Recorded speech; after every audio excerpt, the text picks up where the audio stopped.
बोलवल्यानंतर आपण सुद्धा आलात त्याच्याबद्दल आपल्याला सगळ्यांना धन्यवाद देतो। पहिला मुद्दा जो मी घेणार आहे तो म्हणजे शेतकऱ्यांचा।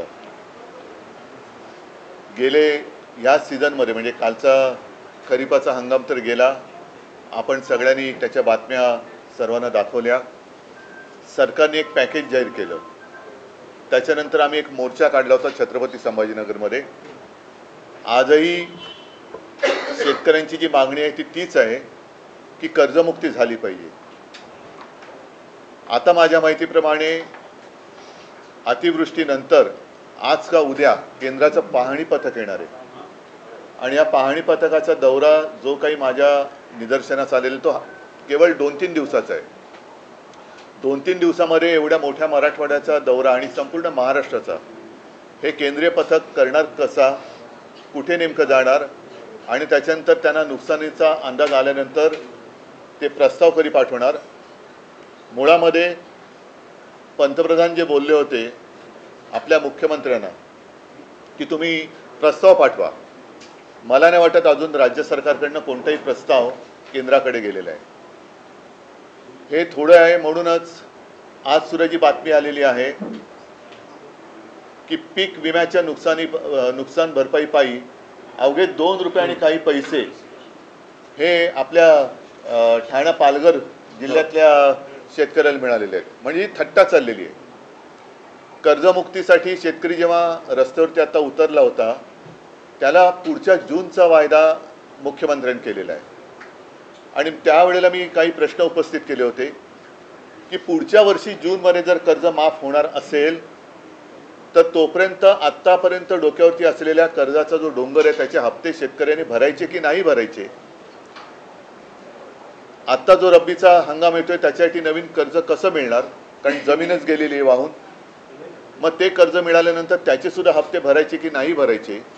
आणि सगळ्यात महत्त्वाचा प्रश्न म्हणजे जे एक अतर्क्य असं विधान मुख्यमंत्र्यांनी केलेलं आहे की बँकांचा फायदा होईल कर्जमाफी केली तर, म्हणून आम्ही कर्जमाफी करत नाही आहोत। मग आत्ता जर का कर्जमाफी केली तर बँकांचा फायदा होणार आणि जूनमध्ये केली तर तो फायदा होणार नाही। हे कोणतं कसं काय गणित, कारण त्यांचं अर्थशास्त्र हे चांगलं आहे असं त्यांना वाटतं, तर त्यांनी त्याचा एक खुलासा केला पाहिजे। माझं तर स्पष्ट मत आहे, मी मुख्यमंत्री झाल्यानंतर माझं पहिलं अधिवेशन हिवाळी अधिवेशन आणि एकच अधिवेशन मी मुख्यमंत्री म्हणून झालं होतं नागपूरला। कोणताही अभ्यास न करता, कोणी मागणी न करता मी माझ्या राज्यातल्या शेतकऱ्याला 2 लाखापर्यंतचं पीक कर्ज हे माफ केलं होतं, मुक्त केलं होतं। आता ती सिस्टीम लागलेली आहे, ती माहिती गोळा झालेली आहे, डेटा सगळा तसाच आहे। मग जी योजना आम्ही यशस्वीपणाने अंमलात आणून दाखवली होती ती संपूर्ण सिस्टीम तशी आहे, डेटा तसाच आहे। तर त्याच महात्मा फुले कर्जमुक्ती योजनेचा दुसरा टप्पा सरकारने आत्ता जाहीर का करू नये? आत्ता जाहीर करू शकतं ते, कारण सगळं त्यांच्याकडे माहिती आहे, आम्ही कसं केलं काय केलं हे सगळं माहिती आहे। शेतकरी आजही मी कुठे गेलो तरी सांगतो की साहेब तुम्ही आमची कर्जमुक्ती केली, कर्जमाफी केली, या सरकारला करायला लावा। म्हणजे आम्ही केलं होतं हे आता लोकांनी मान्य केलेलं आहे आणि कोणाला विचारलं तर लोक सांगतात की तुम्ही केली होती।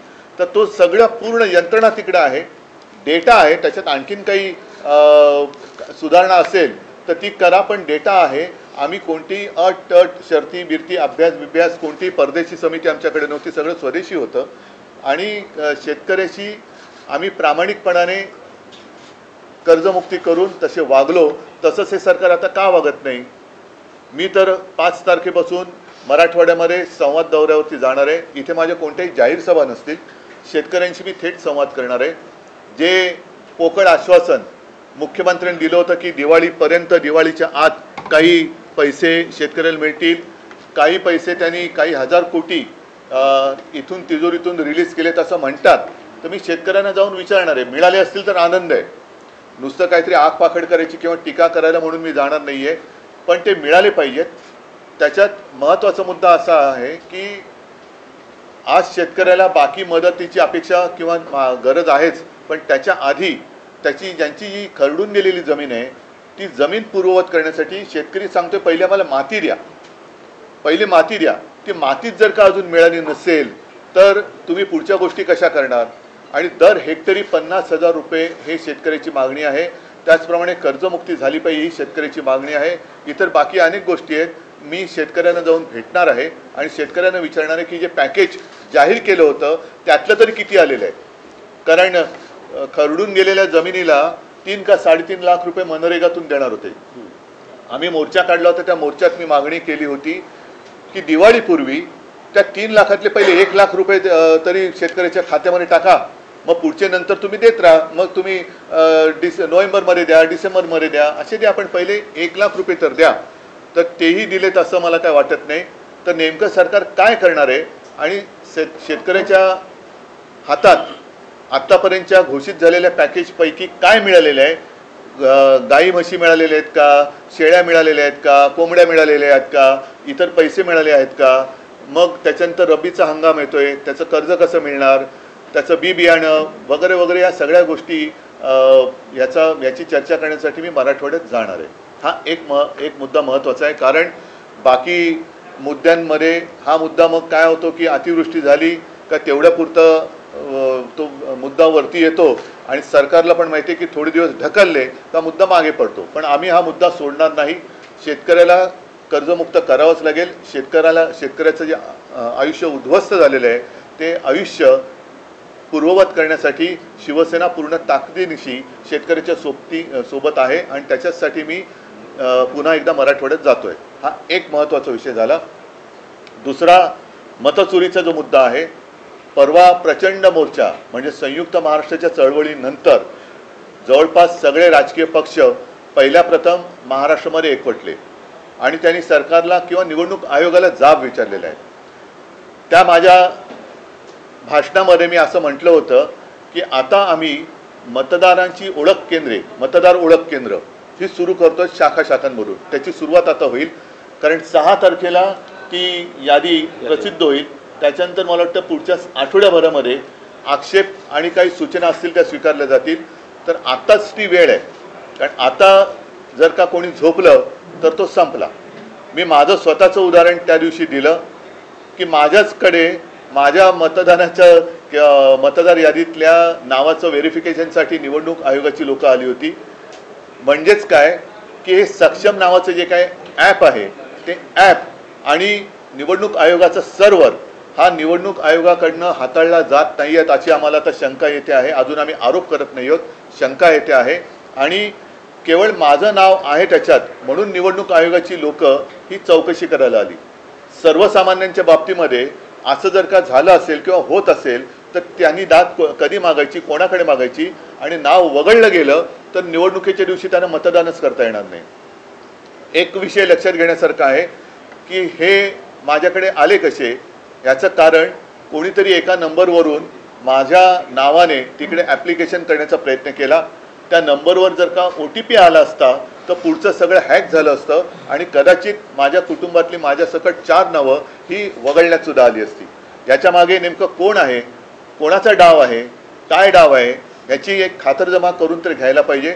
आणि म्हणून जसे आम्ही सगळे राजकीय पक्ष, सत्ताधारी सोडून द्या, पण बाकीचे राजकीय पक्ष एकवटलेले आहेत, आम्ही आमच्या शाखांमधनं मतदारांच्या सोयीसाठी ही केंद्र उघडतो आहोत.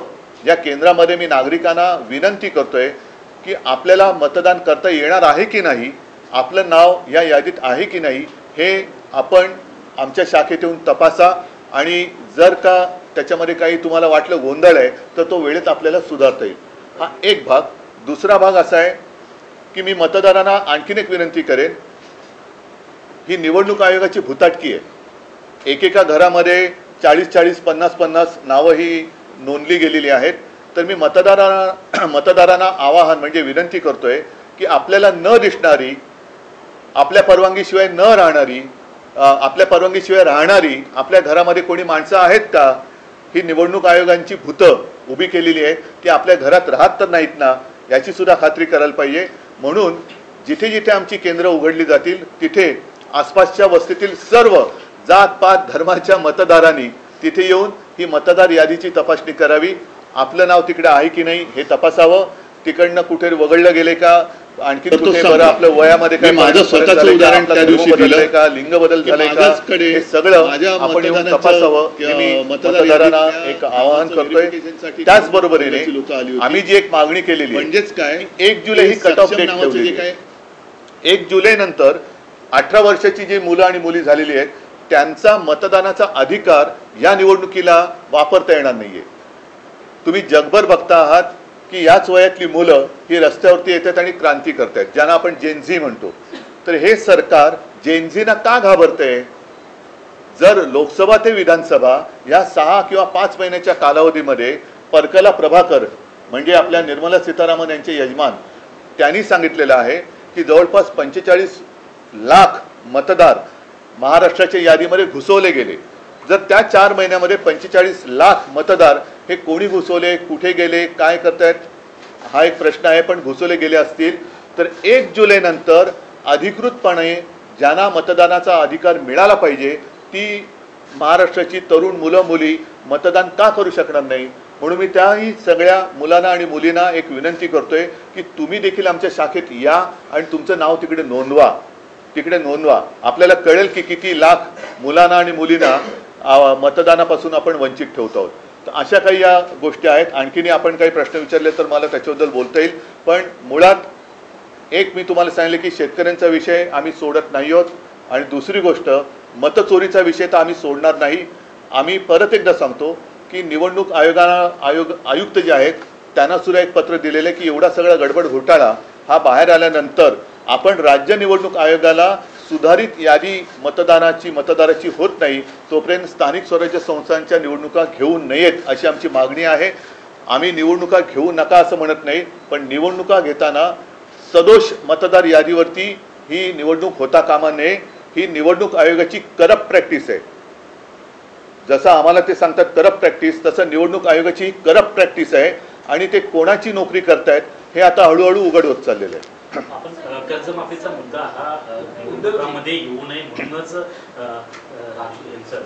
आंदोलन हे केलं गेलं का आणि त्यानंतर मला त्याच्याबद्दल काही बोलायचं नाहीये. मला शेतकऱ्यांचा विषय आहे. त्याच्यामध्ये आणखीन कोणी शेतकऱ्यांच्या मदतीसाठी उतरत असेल तर जरूर उतरावं, पण शेतकऱ्यांना कर्जमुक्त करावं. शेतकऱ्यांचे पंचनामे करणारेच अधिकारी जे आहेत ते शेतकऱ्यांकडून पैसे मागतानाचे ऑडिओ क्लिप्स व्हायरल होताना पाहायला मिळतात.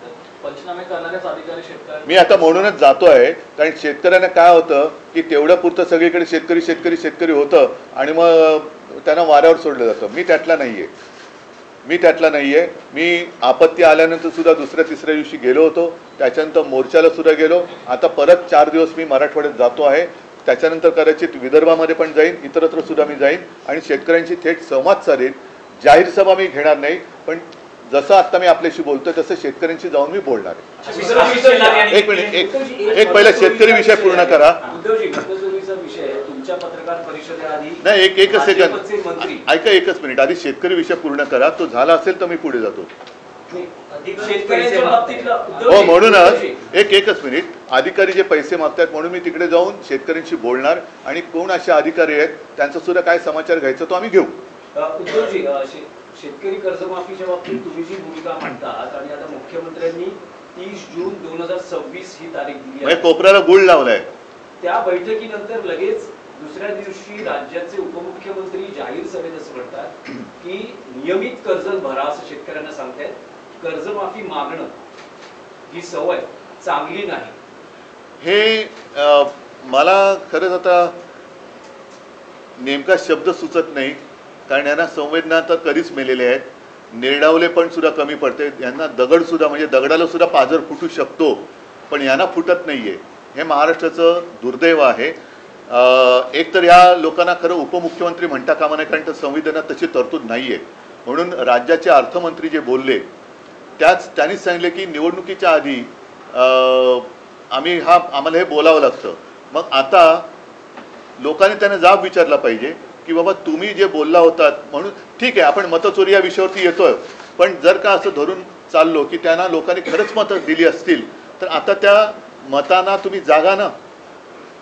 आता तर कर्जमुक्त करायलाच पाहिजे. बरं, 30 जून हा कोणता मुहूर्त आहे?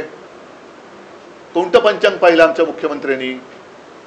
आणि जूनमध्ये जर कर्जमाफी होणार असेल तर मग आत्तापासून शेतकऱ्यांनी कर्जाचे हप्ते फेडले नाहीत तर त्याच्या सकट ते त्यांनी माफ केलं पाहिजे, त्याच्याबद्दल त्यांनी बोललं पाहिजे.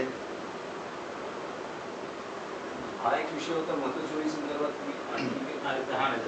आशिष आशिष शेलार यांची आता तुमच्या पत्रकार परिषदेआधी पत्रकार परिषद झाली, त्यात त्यांनी थेट तुमच्यावर आणि राज ठाकरेंवर आरोप केलेले आहेत की मतचोरी संदर्भात मांडत असलेली भूमिका ठाकरे बंधूंची दुटप्पी आहे, ती फक्त हिंदू आणि दलित त्याला क्रिकेटचं असल्यामुळे टप्पे कळत असतील बहुतेक, पण त्याने फुलटॉस दिलाय. तुम्ही बोला. येस, त्यांचं असं म्हणणं आहे की फक्त हिंदू आणि दलित दुबार मतदार दाखवले जात आहेत, मुस्लिम मतदार जे दुबार आहेत तिबार आहेत त्याबद्दल ठाकरे बंधू का बोलत नाही. आणि दुसरं त्यांचं असं म्हणणं आहे की लोकसभा निवडणुकीच्या प्रक्रियेत सुद्धा तुम्ही याच मतांवर निवडून आलेला आहात, विधानसभेत सुद्धा त्याच मतांवर निवडून आलेला आहात आणि हा सगळा गोंधळ लोकसभेपासून झालेला. मला आशिष शेलार, मी खरं त्यांच्यावरती कधी बोलत नाही, पण आज मी त्यांचं जाहीर अभिनंदन करतोय कारण त्यांनी नकळत देवेंद्र फडणवीसांना पप्पू ठरवलेलं आहे. कारण जे हे मानतच नव्हते त्याच्यामुळे महाराष्ट्राचा पप्पू म्हणून त्यांनी फडणवीसांना बोलण्याचं धाडस दाखवलंय. हा त्यांच्या अंतर्गत वादाचा परिणाम, हा परिपाक असेल.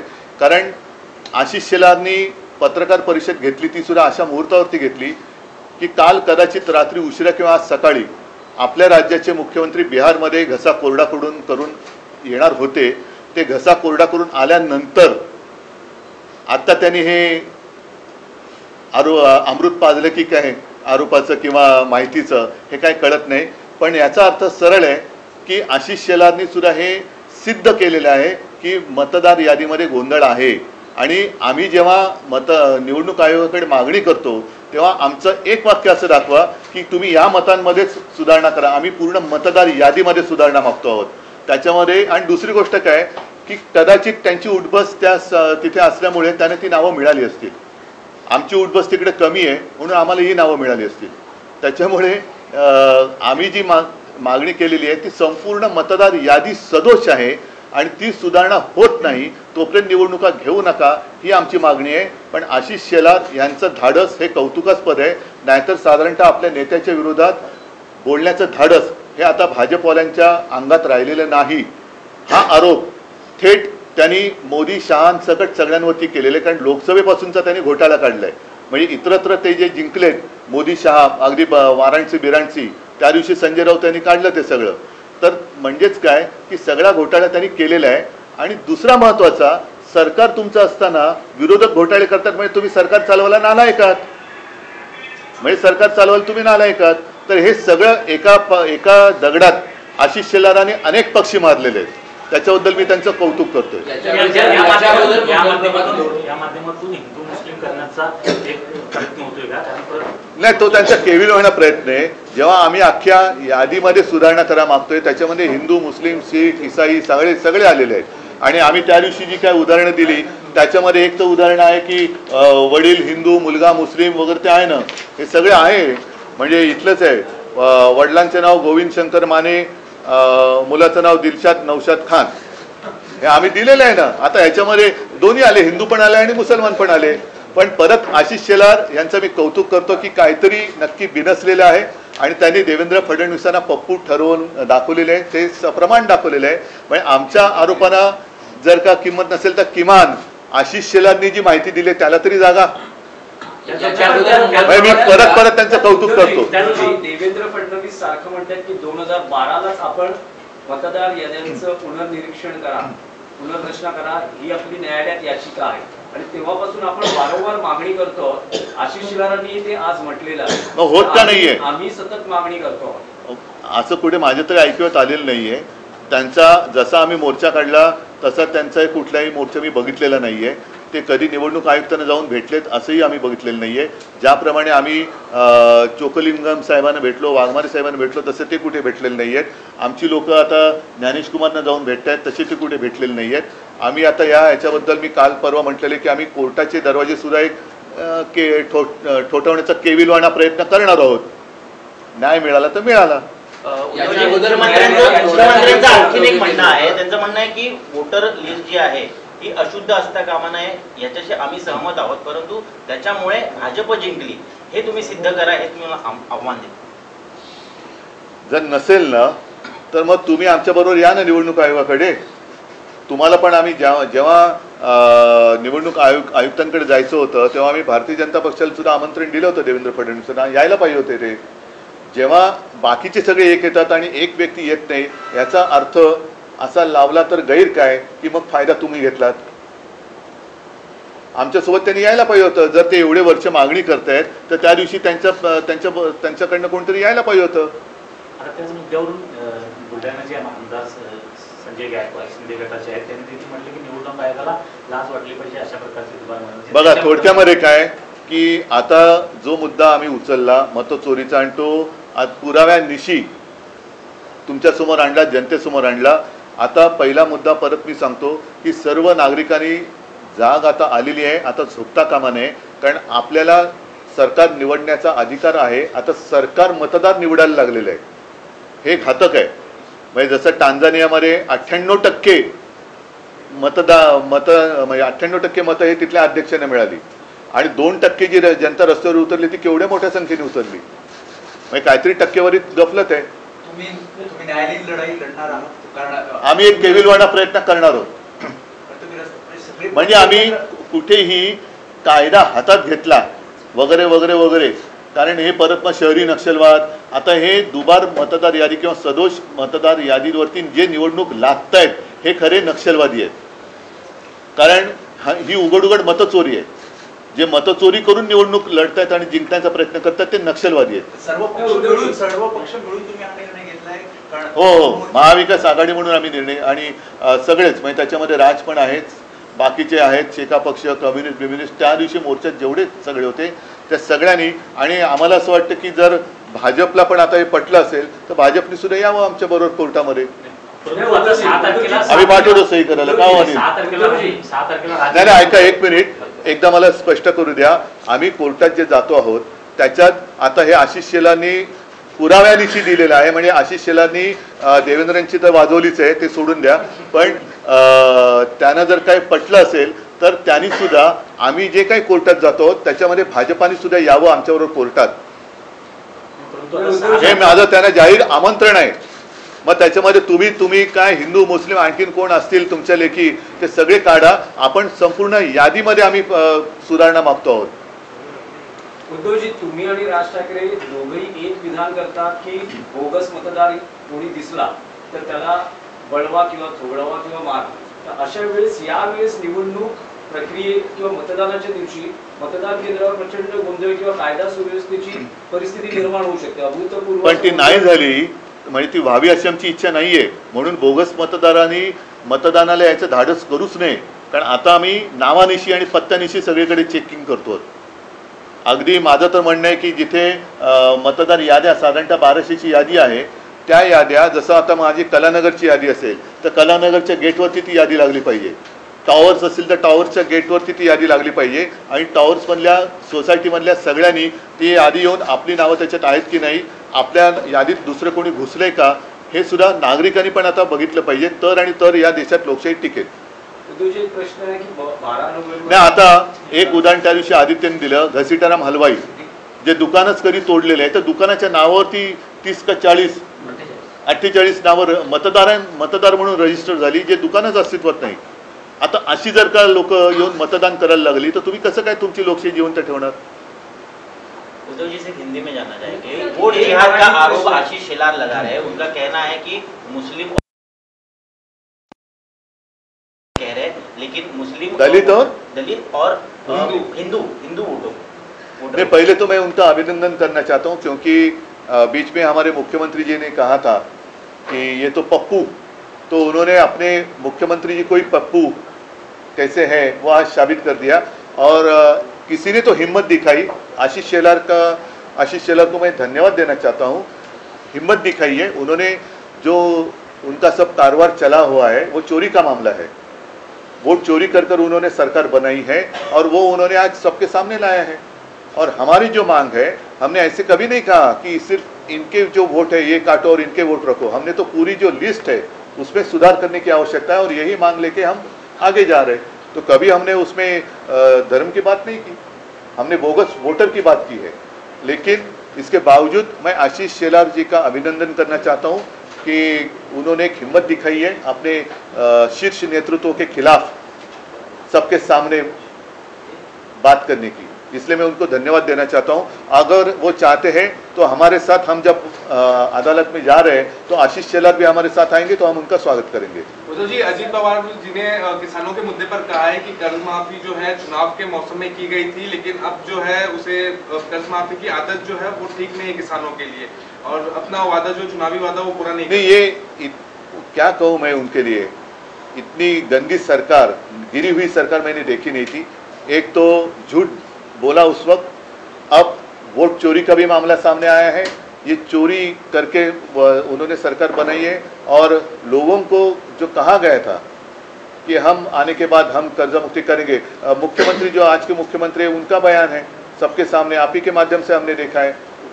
तो उन्होंने कर्जा जो काश्तकार है उनकी कर्जा मुक्ति वो तो होनी ही चाहिए, और इसलिए मैं स्वयं जा रहा हूँ आने वाले 5 तारीख से लेकर 8 तारीख तक कि जो भी पैकेज सरकार ने डिक्लेयर किया था उनमें से कितना लाभ प्रत्यक्ष रूप में हमारे जो काश्तकार है उनको हुआ है। शनिवार को जो आंदोलन हुआ, उस आंदोलन में कांग्रेस के प्रदेश शनिवार को जो आंदोलन हुआ उसमें कांग्रेस के प्रदेश के मुखिया हो या तो मुंबई अध्यक्ष वर्षा गायकवाड़ वो शामिल नहीं हुए। अब सत्ताधारी कह रहे हैं कि कांग्रेस दिल से नहीं चाहता कि मन से आपके साथ और एमबीए में आए। इसलिए मैं फिर से आशीष शेलार का अभिनंदन करना चाहता हूं, क्योंकि एक तो कोई हिम्मत वाला है जो अपने नेतृत्व के खिलाफ बातें कर रहा है, तो उन्होंने अपने अंदरूनी जो बात है उसके ऊपर ध्यान देना चाहिए कि ऐसे लोग ज़्यादा देर तक आप उनको दबा नहीं सकते। एक परिसीमा होती है, अन्याय की भी परिसीमा होती है, तो शायद शेलार जी के ऊपर बहुत सारा अन्याय हुआ है इसलिए वो बोल रहे हैं, और उन्होंने देवेंद्र जी को ही पप्पू ठहरा है, तो उसके लिए उनको मैं धन्यवाद देता हूँ। तो आप पूरे महाराष्ट्र में पप्पू कौन है वो आशीष शेलार ने बताया। एक मराठी प्रश्न की 12 तारखेला पुन्हा सुप्रीम कोर्टात चिन्ह आणि पक्ष कोणाचा याबद्दल सुनावणी आहे, त्याआधी राज्यातले भाजपचे चंद्रकांत पाटील नाही, पण एक गोष्ट आणखीन नाही, एकच सेकंद नाही, एक मला पूर्ण करू द्या की मला एक गोष्ट कळत नाही की आम्ही जे म्हणतोय की निवडणूक आयोग हा भाजपचा नोकर आहे, कारण आम्ही निवडणूक आयोगाला जे प्रश्न विचारतोय त्याचं उत्तर त्यांचे मालक का देत आहेत? त्यावर त्यांनी स्पष्टता केली आहे। आशीष शेलार म्हणतात की मी निवडणूक प्रतिनिधी म्हणून नाही बोलत आहे, पण जे मुद्दे उपस्थित हो, पण आम्ही त्यांना दिलेत ना, हे त्यांनी मग निवडणूक आयोगाने आम्हाला सांगायला पाहिजे, तुम्ही का बोलतायत? म्हणजे जो आमची जी शंका आहे, संशय आहे की निवडणूक आयोगाचा सर्व्हर दुसरा कोणतरी हाताळतोय, त्याला हे पुष्टी देणार आहे। तो प्रश्न कंटिन्यू असा आहे की चंद्रकांत पाटील असं दोनदा म्हणाले आतापर्यंत बॅक टू बॅक। असं ट्रम्प किती वेळा म्हणालेत की मी भारत पाकचं युद्ध थांबवलंय? नाही, पण त्यांचं आताचं जे विधान आहे त्यावर त्यांचं असं म्हणणं आहे की काँग्रेस पक्ष हा गांधी कुटुंबाचा आहे, शरद पवारांचा राष्ट्रवादी काँग्रेस पक्ष आहे, शिवसेना ही बाळासाहेबांची आणि त्यानंतर उद्धव ठाकरेंची आहे, आणि मनसे हा राज ठाकरेंचा आहे। त्याबद्दल तुम्ही चंद्रकांत पाटलांचे आभार मानाल? खूप, हे त्यांनी म्हणजे आता मी बोललो ना की हा अन्याय सोसण्याची एक ताकद असते, ती संपली का लोक उठाव करतात, जसं आज आशिष शेलारने केले तसं चंद्रकांत दादांनी केलेलं आहे, म्हणून मी त्यांना धन्यवाद देतो। आणि शिवसेनेचं नाव हे दुसऱ्या कोणालाही देण्याचा अधिकार कोणालाही नाही, निवडणूक आयुक्ताला सुद्धा नाही, म्हणून मी पहिल्या निवडणूक आयोगांना धोंड्या म्हटलं होतं। आता जर ते पुन्हा करते असेल तर या आयुक्तांना मी गोट्या म्हणेन।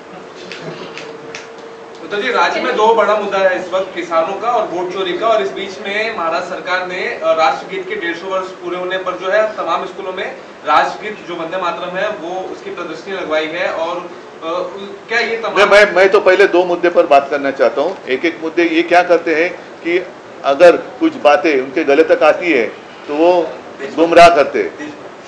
गुमराह करते, फिर देशभक्ति आती है। ये देश के आज़ादी का जो संग्राम हुआ था उसमें ये कोई नहीं थे, इसलिए मैंने परसों के मेरे भाषण में कहा था कि ये स्वयं घोषित देशभक्त है जो झूठे हैं, ही स्वयं घोषित देशभक्तांची बोगस टोळी आहे ही। उद्धवजी तुमची मनसे सोबतची युती अधिकृतपणे कधी जाहीर करतात? कारण तुम्ही व्यासपीठावर बोलतात एकत्र आलो आहोत, एकत्र राहणार आहोत, मराठी माणसासाठी एकत्र आलेलो आहोत वगैरे वगैरे, पण ऑफिशियल युती कधी घोषित होते? जेव्हा जाहीर होईल तेव्हा। निवडणुका 7 तारखेला थांबा ना, पण येऊ द्या ना सगळ्या गोष्टी। आता पहिला मुद्दा महत्त्वाचा असा आहे की ह्या सदोष याद्या घेऊन आता या याद्यांमध्ये एवढा घोटाळा आहे, भ्रष्टाचार आहे, गोंधळ आहे, सर्व पक्षांनी मान्य केलेलं आहे. आता हे सगळ्या पक्षांना पटलेलं आहे, तरी निवडणूक आयोगाच्या बोकांडी जाऊन बसलं पाहिजे आणि त्यांना सांगायला पाहिजे की आम्ही निवडणुकीला आम्ही तयार आहोत, तुमची तयारी झालेली नाही आहे. कारण 31 जानेवारी ही सर्वोच्च न्यायालयाने जी तारीख दिलेली त्याच्या आत ह्या जर का याद्या सुधारल्या तर निवडणुका घ्यायला पाहिजेत. सर्वोच्च न्यायालय कधी असं सांगणार नाही की वाटेल ते करा, खोटं तर खोटं, बोगस तर बोगस, दुबार तर दुबार, तुम्ही निवडणुका घ्या, असा सर्वोच्च न्यायालयाचा आदेश नाही आहे. त्याच्यामुळे या सगळ्या गोष्टी आमच्या गोष्टी ज्या आहेत त्या चालू आहेत. पहिलं लोकांना जागरूक करणं, जाग आणणं हे आमचं कर्तव्य आहे आणि ते आम्ही करतो. उद्धव जी, एक अलग सवाल, वुमेन्स क्रिकेट टीम ने पहली बार वर्ल्ड कप जीता है, उनके लिए कुछ बताइए. क्या कहो, बहुत गर्व की बात है. और कल मैं बीच में देख रहा था टीवी पर और पूरा स्टेडियम, मुझे नहीं लगता है कि इससे पहले कभी इतनी भीड़ वुमेन्स क्रिकेट के लिए हुई थी. और मैं देख रहा था वो जो अपनी सारी लड़कियां हैं, क्रिकेटर्स है, क्या खेल रही थी. बहुत ही बढ़िया प्रदर्शन रहा और सबका मैं अभिनंदन करता हूँ. अच्छा कि आपने बात ये छेडी. सगळ्यांचं काल आपण महिला क्रिकेट चषक वर्ल्ड कप जिंकलो, मला वाटतं पहिला प्रथम जिंकलो. सगळ्या आपल्या महिला क्रिकेटपटूंचं मी मनापासून अभिनंदन करतो. कारण मध्ये मी टी व्ही लावून बघत होतो, पहिल्या प्रथम एवढी गर्दी ही महिला क्रिकेटच्या वर्ल्ड कपला कदाचित झाली असेल. पण अप्रतिम खेळल्या, अप्रतिम. म्हणजे त्यांची बॅटिंग स्टाईल वगैरे सुद्धा जी आहे खूपच अप्रतिम आहे. त्यांचं सगळ्यांचं मी मनापासून खूप खूप अभिनंदन करतो आणि आगे बढ़ते रहो. अरे अभी छोड़ो ना, वोट चोरी का मैंने कह दिया ना, और क्या रिपीट करायचं. नाही पण नेमकं काय रिपीट करू. Sir what are you doing, जो आप सेंटर सेटअप करने वाले, केंद्र सेटअप करने वाले, उसके बारे में. अच्छा, हाँ, जैसे मैंने परसों मोर्चा के सामने बात कही कि मैंने हमारे जितनी शिवसेना की शाखाएं हैं सारे लोगों को मैंने निर्देश दिए हैं कि हम अपने इलाके में रहने वाले जो मतदाता है उनकी सहायता के लिए एक केंद्र शुरू करें, जिसमें मैं सबके लिए आह्वान यानी विनती करता हूं. मतदाता है, आप जाकर वहां खुद भी देख सकते हैं, हमारे लोग भी आपके घर में आएंगे.